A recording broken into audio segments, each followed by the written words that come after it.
Ice Bucket Challenge, ALS Foundation admits less than 27% of donations fund research and cures. And even the 27% goes to big pharma. You know how many treatments they've got for cancer and ALS and the rest of it that get warehoused, that get shelved? I'm all for charity, and I give money to charity.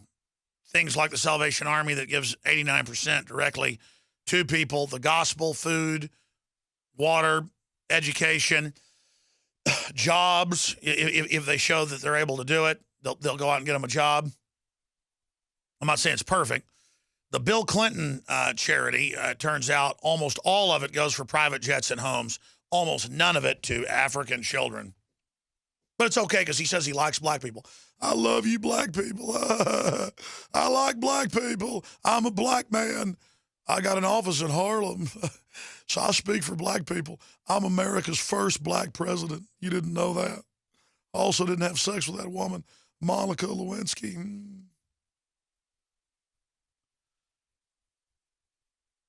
95 million later, only 27% of donations actually help.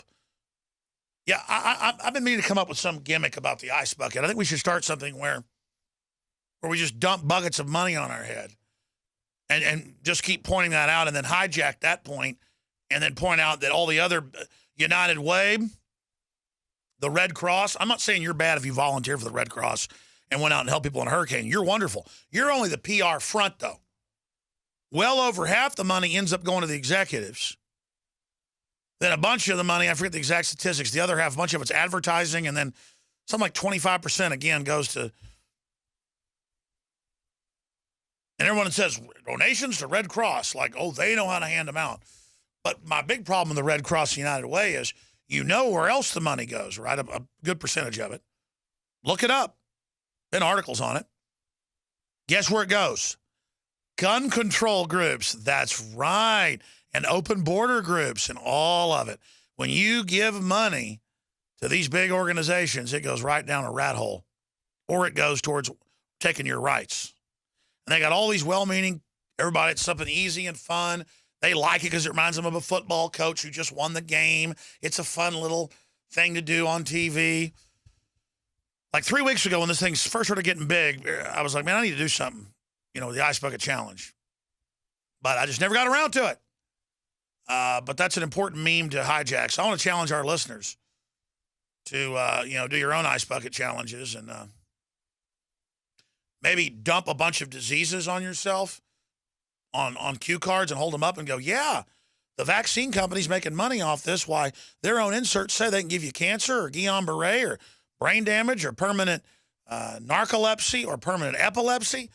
Maybe the Ice Bucket Challenge should be that. Of course, a lot of these vaccines use dead baby parts. So maybe you fill it up with little chopped up plastic toy babies and a bunch of fake blood and go, yay, let's raise money. Because, they're always looking for a cure for breast cancer. They're never looking for why it's skyrocketing. They know why. The glyphosate's in the water and other things, and women not getting enough iodine and stuff. So I would give money every time I go up to the cash register at a drugstore or wherever else. They go, would you like to give money for breast cancer research? And I go, no, thank you. Why not? It's a little moral authority thing. Well, I already pay 60-something% in taxes, and I already give charities. I research the charities I give to. There'll be somebody behind you in line. Yeah, right, buddy.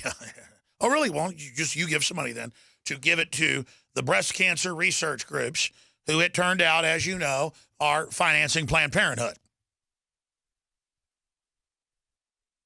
And abortion. That's right. That's come out. So, see, I know how things work. I'm not stupid. That's why I'm such a bad person. I understand. But as long as you act liberal, it's okay. It's like Foxconn, the company Apple uses, has the worst record in China, suicide nets, forced drugging, forced abortions, but Al Gore's on the board, so it's okay. Because he's real condescending, and he's Al Gore. Oh, it's a good deal. NAFTA and GATT are a good deal, Larry. Be quiet, Ross Perot. Oh, he was so calm and laughed at Ross Perot. He loves us just as much as our black president, Bill Clinton. Bill Clinton is about as white as the driven snow covered in little liverworts. He looks like driven snow with a gallon of dog urine dumped on it. He doesn't look black to me, but you know what he said he's black? He's black. Let me tell you what else he said. Al Gore, Mr. Know-It-All. Polar bears can't swim. Penguins can't swim. All the ice caps melted completely. They're gone. You know what he said? He said he invented the internet in a Senate vote in 1991. The internet was invented by DARPA and the brain bugs running it, whoever they are, in 1963. And my dad used it in 1968 at the University of Texas and CD-ROM that wasn't invented supposedly for 20 years later.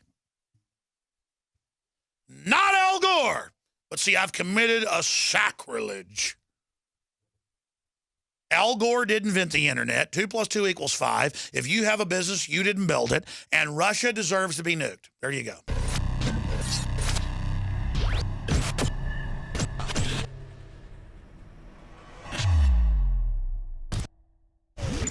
Hi, I'm Dr. Edward Group. Today I'd like to talk about the war on women. You've experienced and heard about the benefits of super male vitality. Now, the new formula has arrived. Introducing the new Super Female Vitality. I have specifically designed this formula to help the body naturally regulate itself without the use of artificial hormones. Key ingredients chosen from the highest quality sources. Each of these ingredients works synergistically with the female body in order to maximize overall vitality. You've heard the reviews and the feedback on how the original Super Male Vitality has revitalized relationships. Now, both the man and the woman can have the revitalization in their own bodies with Super Male Vitality and Super Female Vitality. Secure your Super Female Vitality today from our limited stock at InfoWarsLife.com.